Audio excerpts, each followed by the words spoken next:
Hey guys, I apologize a little bit for the laid back appearance. I just spent 48 hours in New York City and flew out on Saturday very early in the morning and flew in 4 in the morning this morning. So I'm exhausted, but I will give you as good content as I can. So Ron Johnson, you may know, senator from Wisconsin, maybe the stupidest person in the Senate, wealthy as hell because he married into it like any good Republican. Went to Russia on July 4th with that group of traitors in 2018. Who knows? There was maybe a midterm plan with Putin, but what it was is a year and a half after they attacked our election, he went to be a supplicant before Putin to sit there and beg and plead and kiss this man's ass who attacked our democracy and tried to destroy it and installed Donald Trump. Sickening.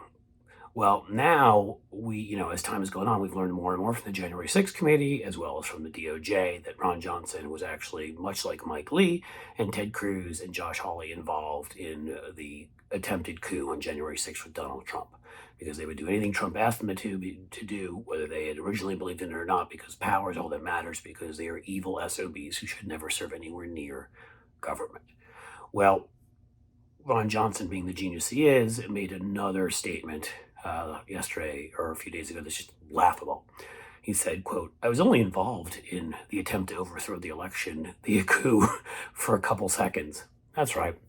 Ron Johnson, hero, everybody. You should be proud of him. He was only involved for a few seconds to overthrow a 200-year-old democracy, to attack, injure, stab, kick, beat 140 plus Capitol Police, to try to hang Nancy Pelosi and Mike Pence and the rest.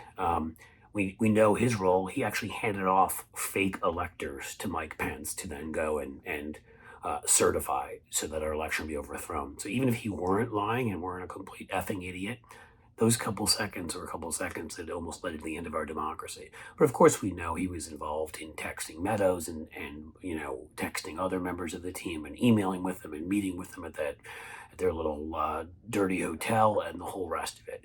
The man is an out-and-out liar. He's a fraud. He came back from his little meeting with Russia and started saying that getting the COVID vaccine was worse than getting COVID.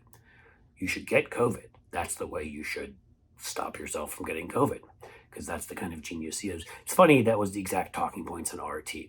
Russia has made a habit, Vladimir Putin has made a habit of bringing up issues that are as divisive to the United States as possible, to anger conservatives, hopefully to anger the far left that loops around to the right, and to cause as much dissension.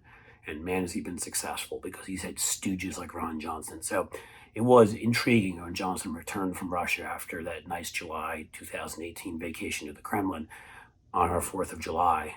Most non-Ron Johnson Americans were at barbecues or other events trying to celebrate the United States, the good that we've done. We've done bad too, but I'm saying the good parts of this country, or just spend time with their family. They weren't off getting talking points like Ron Johnson was. He came back and tried to convince people not to get a vaccine, not to mask. He came back here and tried to convince people that Donald Trump was the only rightful leader of this country. And when it came down to it, eventually, that we should install Donald Trump and overthrow our government. He came back here and said that we were all safer if there were more assault weapons out in the streets. He joined in and said that abortion should be banned in virtually all cases. I think even the life of the mother, but certainly rape and incest, because 10-year-olds should be forced to have abortions because Ron Johnson thinks their bodies belong to him and belong to the state. He's a despicable, disgusting scumbag. Luckily, Mandela Barnes, we've had 2 polls that show Mandela Barnes at 50% or above. Mandela Barnes is the Democratic nominee and lieutenant governor. And one had him up 4 points, one had him up 7 points. Please, folks, support Mandela Barnes. We can win that seat. We can increase our majority in the Senate. Ron Johnson is a despicable, stupid creature who will eventually be known, if the history books are written by the right people, as a traitor to this republic, who helped try to enable the overthrowing of this republic by some combination of being a power-hungry ass and being a moron. Let's do what we can to help finish that process and make sure that history is written about Ron Johnson, so his couple seconds that he spent, more like days or months or years, trying to overthrow our democracy, so he pays a damn price for it. And let's start that by getting him kicked out of our government. Thanks for watching, guys. Again, sorry I'm exhausted today. Up since 4 in the morning. Please subscribe.